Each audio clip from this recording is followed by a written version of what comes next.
After spending my last paycheck flying home for my dad's retirement party, I walked in with a cake I baked at 2 a.m. My stepbrother looked at me, laughed, and said, "Oh, you thought you were invited inside?" My stepmother shoved me back onto the porch and slammed the door. I sat in the rain for 2 hours until a neighbor took pity on me. 3 years later, they were begging me for help, but I just smiled and closed my own door. It's been 3 years since that night, and I still remember every second of it. I had just finished my shift at a 24-hour diner in Denver. My back hurt, my feet were sore, and my manager had pulled me aside and told me he couldn't give me any more hours. I didn't care. I wasn't thinking about that. I had one thing on my mind: my dad's retirement party. I hadn't seen him in almost a year. We hadn't been super close, not since he married Janice, but he was still my dad. And I wanted to be there. I wanted to show up and remind him that even if we weren't picture perfect, I still cared. I scraped together the last $312 in my checking account. Flight, Uber, ingredients for a cake I'd make at the apartment of a friend, a guy named Martin who didn't even have measuring cups. I made do with coffee mugs and guesswork. I stayed up until almost 3 a.m. baking that stupid cake. Chocolate with buttercream, just like Dad used to buy for my birthdays when I was little. When I landed in Dayton, I was running on 2 hours of sleep and too much coffee. I changed clothes in the airport bathroom. Did my makeup in the mirror while a cleaning lady tried to mop around my feet. I smiled the whole ride to Dad's house. I just wanted this night to go right. I had no money left. No backup plan. I was literally hoping the kindness of family would carry me through until I could fly back Monday morning. I stood on the porch with that cake in my hands, took a deep breath, and knocked. The door opened. And there he was. Kyle. He was wearing some designer button-down shirt and had a drink in his hand. His eyes landed on me and his face twisted into a smirk. A real smug one. Like he'd been waiting for this moment. "Oh my God," he laughed, "you actually came." "Yeah," I said, confused. "I flew in for Dad's party." Then Janice showed up behind him. I hadn't seen her since my college graduation, which she left halfway through. Her perfume hit me before her words did.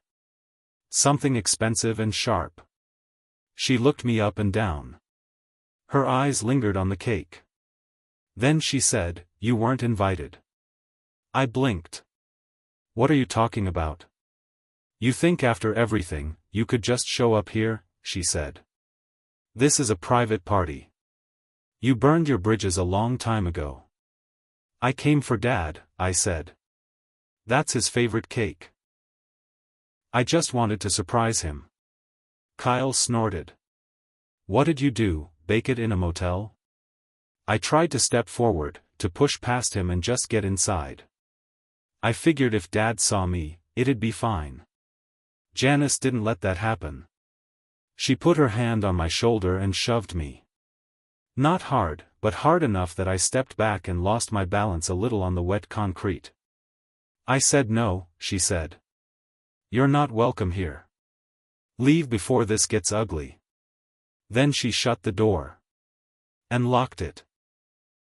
I stood there for a second, waiting. I thought someone would come back. That Dad would come out and tell them to stop being insane. But nothing happened. All I heard was music and laughter and the clink of glass. I sat down on the porch with that cake in my lap and just stared at the door. It started to rain about 10 minutes later. By the time Mrs. Hendricks came outside to take her garbage out, I was soaked through. She gasped when she saw me. She said, "Sweetheart, what are you doing out here?" She brought me inside. Sat me down on her couch. Gave me a towel and a mug of tea. She told me she always thought Janice was a piece of work. That my dad probably didn't know what had just happened. I stayed at a cheap motel that night. Used a borrowed phone to book the first flight back to Denver. I left before sunrise. Never got a single call or text from anyone. Not even my dad. 3 years went by. I didn't try to contact them. I didn't post anything about what happened. I just disappeared from their lives. I got a job as a vet tech in a small clinic outside Fort Collins. I worked my way up. Moved into a tiny but clean one-bedroom. Bought a car. Adopted a rescue dog named Penny. Life was quiet, but it was mine. And for the first time, I felt like I wasn't living in someone else's shadow.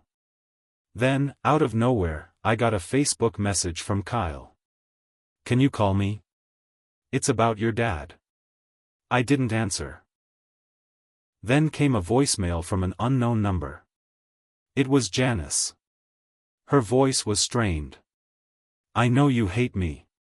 But your father had a stroke. We're at Mercy Hospital. He's not well. We could use your help." I didn't respond to that either. Then, a week later, I got a letter in the mail. My actual mailbox. It was his handwriting. "Dad's. I didn't know you were out there that night. I swear I didn't know. I wouldn't have let that happen if I had. I'm sorry. I miss you." I sat there for hours, just staring at that letter. Then I got on a plane. When I walked into the hospital room, Dad was sitting up, weak but alert. His face lit up when he saw me. "Pumpkin," he said, voice raspy. "I thought you'd never come." I asked him, straight out, "Did you really not know I came to your retirement party?" He looked confused. Shook his head. "No one told me. Janice said you had to work." That's when it clicked. He never knew. He hadn't slammed that door on me. They had. I stayed in town for 3 days. Just seeing him. Sitting with him. Talking. No Janice. No Kyle. Just us. It felt like we were slowly patching up something that had been broken for a long time. That's when I found out about the money. The house was in Dad's name, but Janice had been handling all the finances. Kyle had failed at 2 business ventures. Dad's savings were gone. They needed help, not emotionally. Financially. And they thought I'd come running. I didn't say anything. Not yet. But I started making moves. I didn't tell them what I was doing. While Janice was busy putting on her act at the hospital, hugging Dad, acting like the supportive wife, I was digging through bank records. I got permission from Dad to access his accounts. He didn't even blink when I asked. Just said, "Do what you need to do." It was worse than I thought. Maxed out credit cards in his name. Loans he never approved. Withdrawals from his pension. She'd even sold one of his old trucks and pocketed the cash. Kyle? He was living in the guest house and hadn't paid a single bill in months. They were drowning. But it wasn't sudden. They'd been dragging Dad down with them for years. I called a lawyer. Quietly. Asked questions. Learned what I could do legally. Dad added me to his medical power of attorney and gave me limited financial control. He was too weak to manage anything on his own, and the doctors agreed. That's when things started to shift. I found a nice assisted living place back in Colorado. Clean, peaceful, real nurses. I told Dad he could come live there once he was discharged. He didn't argue. He just said, "I don't want to die here." I waited until everything was in place. Then I sat down with Janice and Kyle. We were in the hospital cafeteria. I didn't touch the coffee in front of me. "I'm moving, Dad," I said. "He's coming to Colorado with me. He'll be in a place that actually takes care of him." Janice's smile faded. "What? No, that's not what he wants. He needs to be close to home. He told me he doesn't feel safe here." Kyle scoffed. Oh, come on. He didn't say that. I saw the accounts, I said. I know about the credit cards. The loans. The truck. You drained everything. Janice's face went pale. That money was used to take care of this house. No, I said. You used it to cover your son's screw-ups and keep your lifestyle intact. You little snake, she started. I also bought the house, I cut her off. Paid off the mortgage 2 days ago. It's in my name now. Kyle stood up so fast his chair tipped over. You think you can just come in here and take everything? No, I said. I already did. They tried everything after that. Guilt. Screaming. Even threatened to sue me for what, I still don't know. But I didn't back down. Dad came home with me. He's safe now. But the story's not over. Because 6 months later, I heard a knock on my front door. And when I opened it, Janice and Kyle were standing there. Wet. Shivering. Broke. They didn't have the house anymore. Janice was living out of a motel. Kyle was crashing on friends' couches. And they wanted help. I stared at them. Janice's voice was shaky. Please. We have nowhere else. Kyle couldn't even look me in the eye. They were waiting for me to say something. Anything. But all I did was smile. Slow. Cold. Then I reached for the door. And I closed it. But we're not done yet. I thought that would be the end of it. I really did. Closing that door felt like slamming shut a chapter of my life I never wanted to revisit. I even laughed afterward, not out loud, but to myself. Not a funny laugh. More like disbelief. After everything they'd done, they really showed up thinking I'd help them? But people like Janice and Kyle don't go away that easy. 2 weeks after that night, I got a letter. No return address, just my name scrawled in cheap ink. Inside was a copy of Dad's original will, the one from before the stroke, before everything. It named Janice as the primary beneficiary. Kyle as secondary.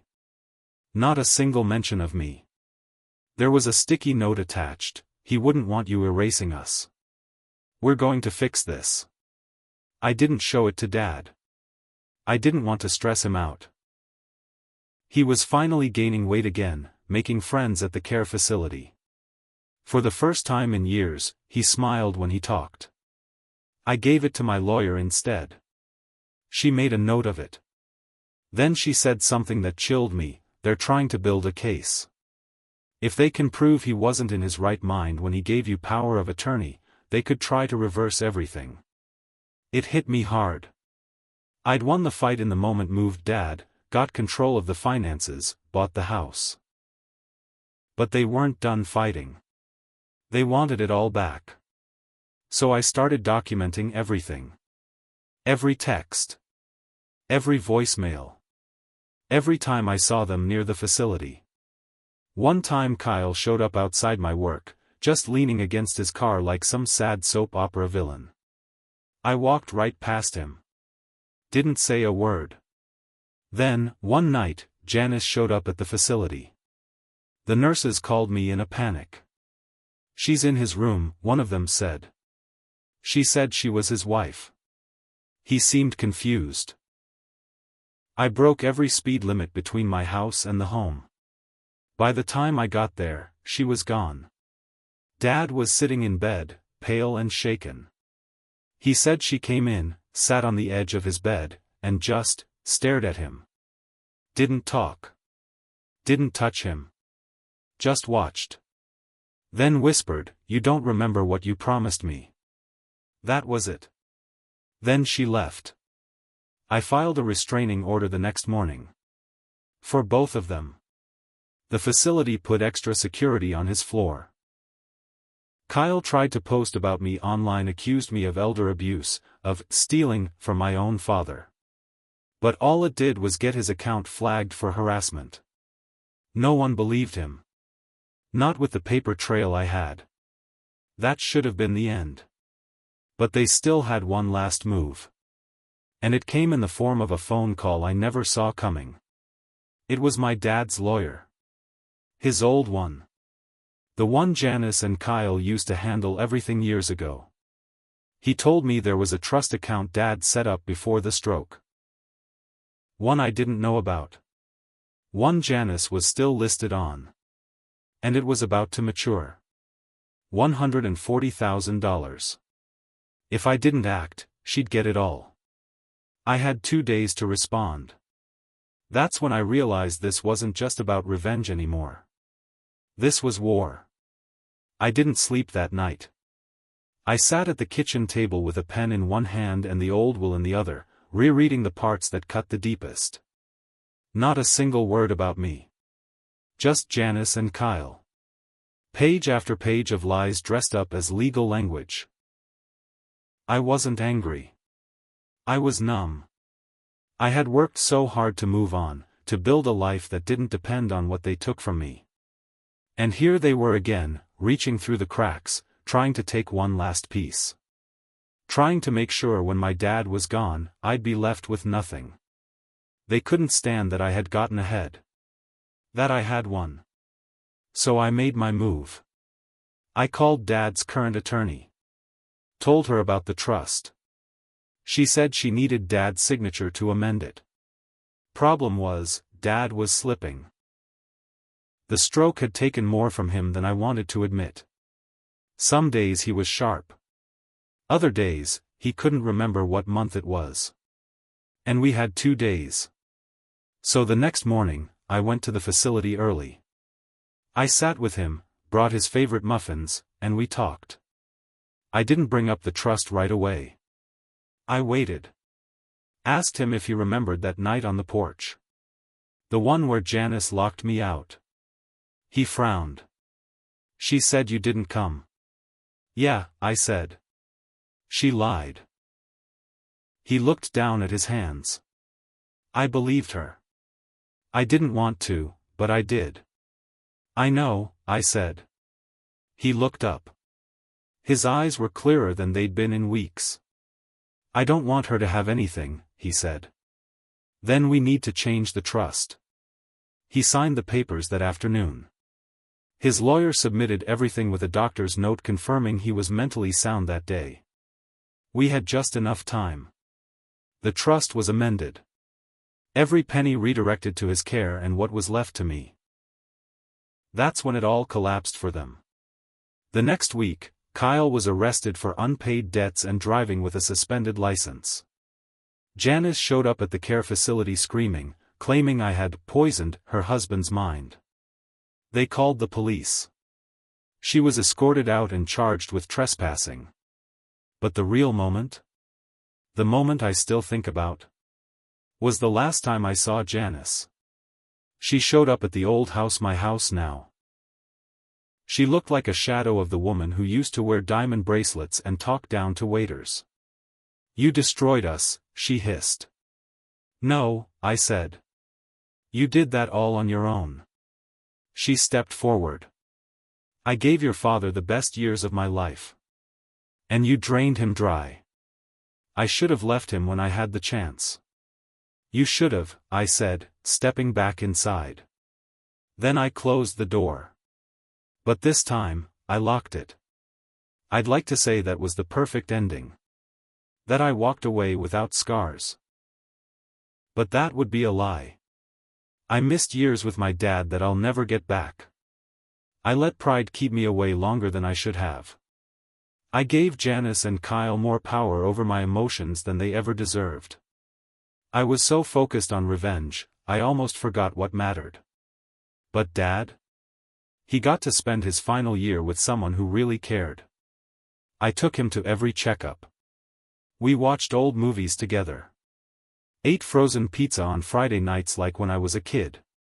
When he passed, I was holding his hand. The will was clear. The house, the savings, everything mine. Janice got nothing. Kyle got nothing. They didn't even come to the funeral. And I didn't cry for them. I cried for the little girl who waited on the porch with a birthday cake. I cried for the version of me that wanted so badly to be part of a family that never wanted her. Then I wiped my eyes, stood up, and walked away. I didn't need revenge anymore. I had peace. And they had nothing.